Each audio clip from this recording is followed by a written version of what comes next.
गत 3 तारिख ठारू आरंभ होईछि कुडुमी संप्रदायर देशकरम पर्व। तेबे कुडुमी संप्रदायर संस्कृति और परंपरा धीरे धीरे अधपतन आड़क गति करुवा बेले एहाकु उज्जीवित करा पई गत 4 वर्ष हैला एही देशकरम पर्व पालित होई आसुछि। तेणु 3 तारिख आरंभ होइतिबा एही कार्यक्रम 7 दिन पर समापन हेबो। तेबे देशकरम पर्व पालन द्वारा जे केवल संस्कृति और परंपरा उज्जीवित हेबो ताहा नुहे, एहा एक भाईचारार आदान प्रदान करिथाय। तेणु एथिपाई कोण अनुकोणरू कुडुमी संप्रदायर लोक माने छुटी आसी थांती। तेणु चलित वर्ष मयूरभंज जिला माहार्ता पलासाठारे एही कार्यक्रम को आयोजन करा जायथिला।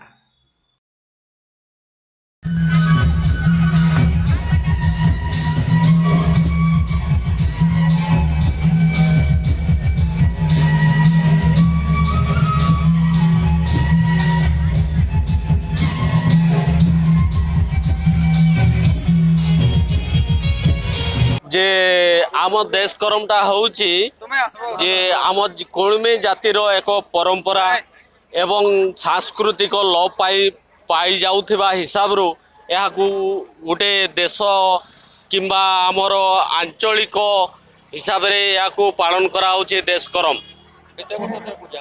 दीर्घ वर्ष रु एडा होउची आमर प्राय एटा तापर तो कह जाई पारि नथिबो ता परे परे या देशकरम पालन करा जाउची।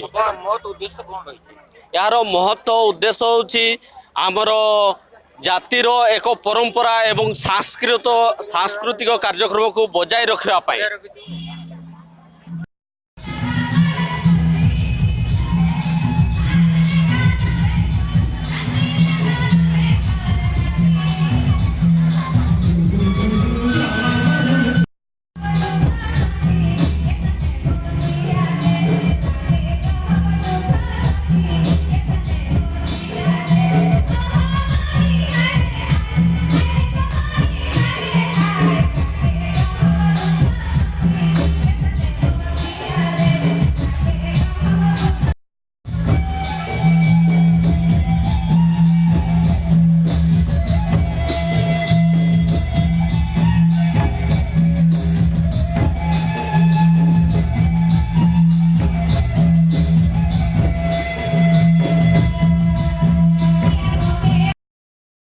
मयूरभंज जिला करंजियारू संतोष कुमार रिपोर्ट, कोणार्क लाइव।